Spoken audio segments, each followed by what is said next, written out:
Hello, everyone. My name is Marion with DTM Real Talk Channel. It's the channel that you can tune into, have the ability to listen to the thoughts of others about topics all over the world that touch every one of our lives. Everybody goes through basically the same thing. There is nothing new under the sun. So if you're going through, someone else has already been there. Maybe you can find hope. Maybe it's a pathway that can set you on the right road just by tuning in. So DTM Real Talk, just keeping it real. And if you like it, like us at the bottom, subscribe, and let us know just how we helped you. Just keeping it real. Nothing but love.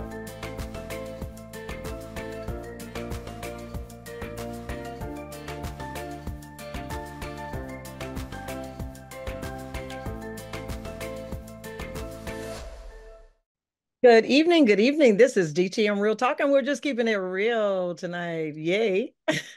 Don't y'all say I'm excited, because I'm always excited. I have a special guest today, tonight, this evening, this morning, wherever you are. Casey, say hi to the good folks out there. Hello to the good folks out there. Well, you guys just need to know, we just met. Yeah, right. Yeah. And I need to tell y'all it's 8 days before Christmas. So Merry Christmas to everybody that I didn't say it to. And it's beginning to look a lot like Christmas. That's what they say. But if this is your first time tuning in, we ask that you like, share, and subscribe. And hopefully something that's said today will help you, will inspire you, will give you hope. And that's what DTM is all about, y'all, for real, for real, for real.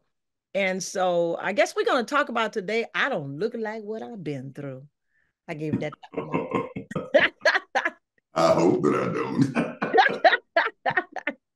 You do not look like what you've been through. And I didn't hear all his story, y'all. So I'm excited. So I wanted you guys to hear the little bit I heard plus some. How about that? That's good. That's good. That's good. My brother said, girl, you sound like your auntie. Talking about, how about that? I have an aunt that when she talks, she just like telling you something, and then she'll say, how about that? I guess the more I talk to her, I start saying the same thing. So T, I hope you're watching. How about that? Anyway, Casey, tell the good folks where you're from out there. Well, I'm from I'm from a little town called James, Georgia, which is about 12 miles east of Macon, Georgia, central Georgia. That's about 100 miles south of Atlanta. Okay. My G baby lives in Georgia, in College Park. College Park, yeah. Yeah. Is that near you? No, that's north. That's north of me. Oh, okay. Central. I'm right in the middle of Georgia, central Georgia. So how far are you from Atlanta? Oh, about an hour and 15. Depends on really? Depends on how you drive. Yeah. Okay. What about Augusta? Some people do it in two, but I can do it in a field. You know what I'm saying?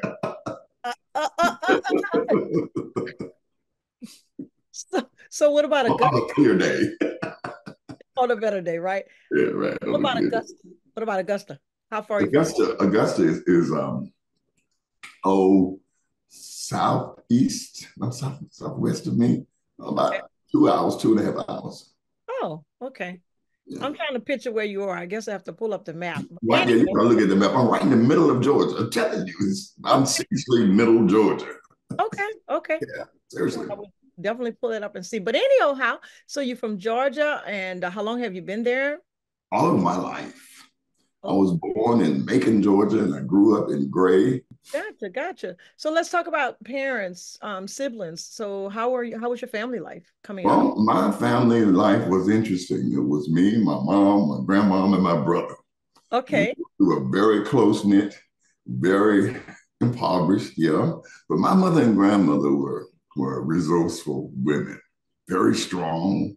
And, well, to be honest, they were bootleggers. I grew up in a dry county where my mom and grandmother sold bootleg liquor. Oh. and everybody knew it, including the sheriff of the county. Yeah, but anyway, they were good staunch Methodist women. But that's what they did to make ends meet, okay? It was pretty wild. But me and my brother grew up in that kind of environment. So I grew up with a number of issues that you can well imagine because our house was like a saloon. I used to tell people quietly I grew up in the Long Branch saloon from Gunsmoke. And my mom and grandma were Mrs. and Mrs. Kitty. But both of them are deceased, so I can talk freely about that Yes, now. yes, But yes. as a child, that was a shaming element of my brother. My brother and I had to deal with that. Right. We'd catch the bus, and it was very clear what was going on. But we were very well dressed, well kept, well mannered, and and Big Mama made it sure you are two black kids in the South. You're going to be highly intelligent and highly articulate, and that's what's going to happen.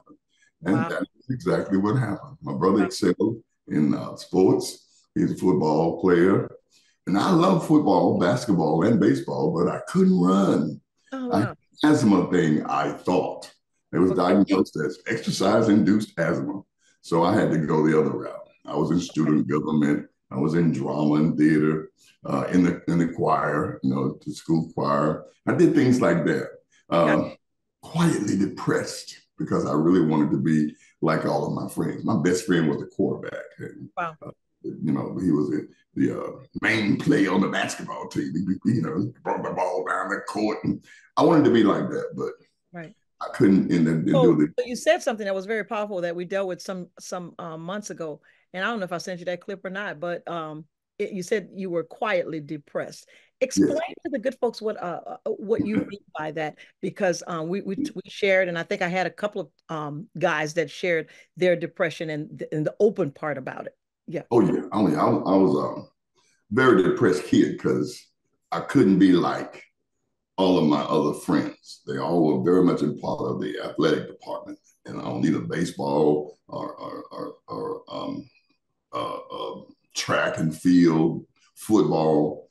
I just couldn't run, and I spent a lot of time taking Primatine tablets trying to get that burst. And then when I could do it, I would be so shaky and so uncomfortable that Right. I embarrassed myself a couple of times trying to try out for basketball, and I just always have felt outside and inadequate. And Got the only way that I could feel like I was doing something was if you made a 96, I made a 99. Okay. And I let you know it. But I Yes. was truly devastated and embarrassed and ashamed. Not Gotcha. because of the fact that I couldn't do what they were doing, but I grew up in a home that shamed me. So I was shame based, Right. and I was also molested.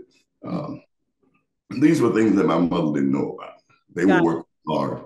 And the guys would get drunk and they thought I was a cute little boy with the long eyelashes and the dimples. And they wow. treated me like a little girl. And it just Gotcha. bothered me. So I was angry, depressed, shame based. I grew up horrible inside. But on the outside, I was a smiling, loving kid, very respectful. And that's why I say quietly depressed. Gotcha. No one knew I felt that way until I went into therapy. I was about 17, 18 years old. Gotcha. Well said. Well said. And I'm listening to you, but I'm hoping and praying that you out there will take that in and try to identify maybe if that's you. I don't know. But thank you for sharing that. Thank you for sharing. Yeah. So quietly depressed. So after 17 and you begin to go through therapy, how did that help? Did it help? Well, I learned how to journal. I learned how to express feelings. I learned the language of feelings. I learned the culture of recovery and recovery consciousness. And I got into psychology. I loved the clinical Wow. mode. And I fell in love with that. And I met a man in school who was one of our teachers. He became my mentor. And well, I won't call his name, but anyway, he was a psych teacher. Okay. And I was like, I was just his pet. I went to class with him when he went to school. I went to class, and Uh-huh. I learned Maslow's hierarchy of needs, and I learned all those things, and I became very enlightened and very smart and very articulate, and I loved that. I started to feel like somebody. He taught me how to use a knife and fork and how to do the manners, how to order wine, how to do it. He just cultured me, and Uh, I thank him today for that because Amen. So he poured into you to help Yes. you, and that gave you the ability, by God's grace, to pour into others to help Yeah. them with Yes. what He helped told you. me I one day love it. he said one day you'll do this for someone. So I love learn, it. watch what I'm doing. He taught me how to read and how to write poetry. So therapy was really good, but it was my life, and it has Yeah, been my life since then. Since then, yeah. that's beautiful. Really, really, really interesting story. Yeah. Yes, very good, very good. So after that, I think what I wanted you to share, which was very, very good what you're sharing. So when you got out of therapy, began to grow and where God has brought you, and are you married? Children? We didn't talk about that. Oh, wow. Wow. That is such a crazy story.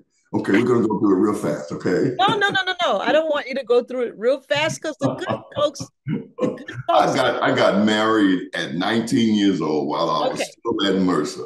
I fell in love with this beautiful girl that did drama with me. And I was asked to direct a play in the community, and she came to be a part of that. We fell in love, dated 2 years, got married. okay, Okay. And in 3 months, I went, "What are you doing?" I learned some things that I didn't know. And the marriage, it was just crazy. It was just crazy. And I filed for divorce. Okay. okay. Then 10 years later, while I was at seminary, I Wait, wait, met a wait, wait, wait, wait, wait. You're going too fast. You say you was going okay, too fast, okay, but you're not okay. going this fast. Okay, so that's a Young good lady point. that I married had some issues going on. She was schizophrenic and on medication. And I didn't know about it.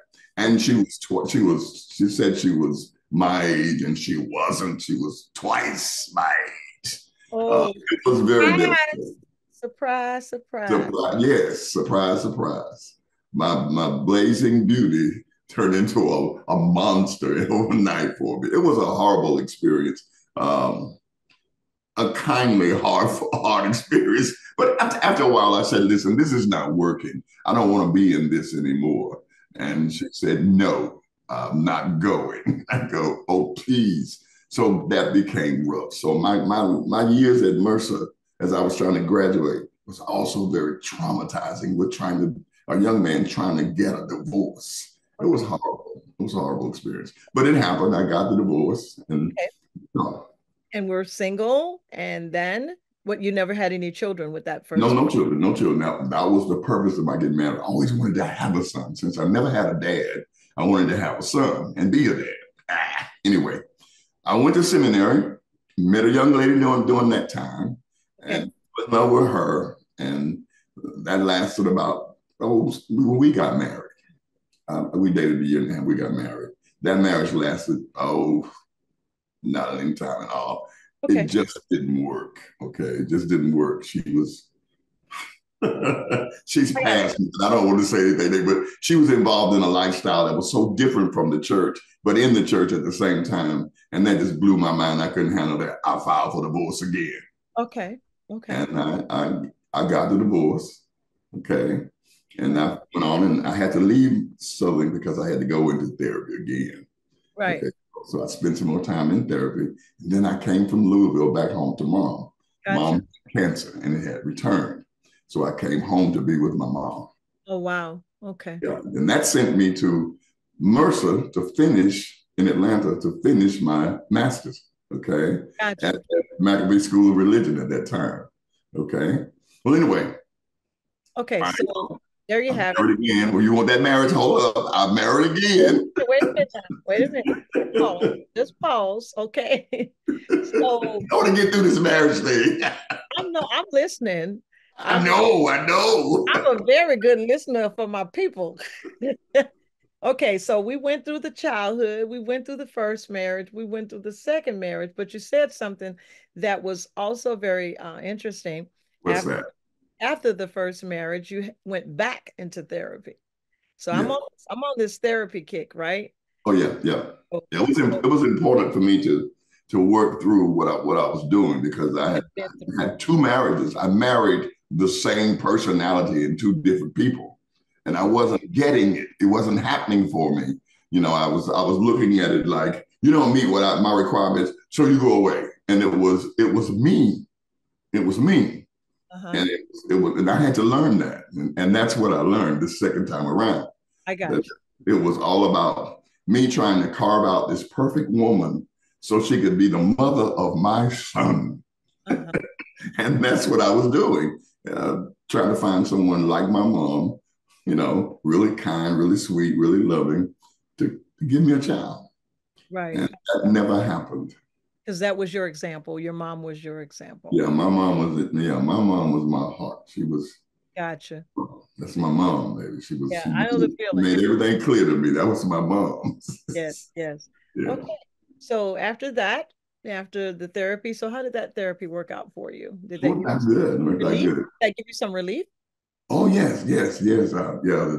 My therapist he was, see, I was enrolled in seminary, and I was in a pastoral track. And that was a blending of biblical theology and Yeah. clinical psychology. Okay. He was that instructor. And in a private practice, he worked with us. Gotcha. So I became one of his clients. And Right. he taught me so much. Right. Again, I'm a clinical enthusiast. So I was very open to being taught and learning clinical structure and insight and learning about myself. I Gotcha. learned that he taught me how to go inside and find me, Amen. Okay. dress the outside so people can discover me. I went in and found myself. And yeah, Very, I love that man. He made a difference. He made a difference. very good. Okay. Oh, this is good stuff. This is good. Yes. Okay. So after that, the therapist helped out and Yeah. got you on the right track to go and I'm finish. right track now. I'm good now. I'm good now. Good now. But Southern Seminary ingrained in me that effective ministry, pastoring, you had to have a wife. And that was embedded in the back of my mind. Okay. And so when I came back home to be with mom, I was reunited with a high school buddy. And that's what she was, a high school buddy. She had married and divorced, had a child. And we just reunited. We used to talk all the time in school. So we talked a lot. She started following me around as I was preaching. Okay. The church in the area, we had a pastor who was sick. He asked me to come in and take over the church while he went through he died. Okay. Okay. Process. But during that time, we traveled a lot together. And I looked at her and I said, she was a nurse, a master degree nurse. In fact, she had two masters. She's very, very smart. Uh-huh. Why don't you marry me so you can help me do my ministry? Okay. She said, okay. Wow. Wow. Wrong reason, but okay, go ahead. Hey, that's what we did. That's Okay. what you did. I got you. I got you. Go ahead. I asked God nothing. I know that's what I was thinking. You understand? I'm back. I'm batting 100 here, baby. So, okay, we did that. And 12 years. Wow. We stayed together 12 years, well, 16 years actually, and built a church. And then she started wanting to be the pastor. And her theology, I mean, she just started going places that I was just not going and taking over. And so I said, no, no. And I asked for that divorce. That's my third divorce. Okay. I married 3 women and I divorced 3 women. Okay. She was also very resistant, but finally she did it. Within a year of our divorce, she got sick. Oh, and sorry. ultimately died. Mm. About the time I was being diagnosed, she was dying. Wait. Okay. Yeah. Got married the third time. I'm just recapping for the good I folks. hear you. I hear you. Go ahead. Would you please get through these girls? This is embarrassing. Come on.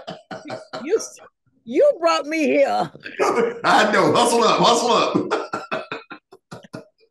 So, Wow. okay, you're divorced the third time. And then while during that period, she was sick, she got sick and passed away, correct? Yes. Mm-hmm. Yeah. And during that time, you got a diagnosis, correct? Right. Well, we're going to pause right there for the good folks because this is good stuff. And I want you to tell us next week, yeah, the rest of this story. Well, with that said, this is DTM Real Talk, and we're just doing what? Keeping it real. Real. We'll see y'all next week.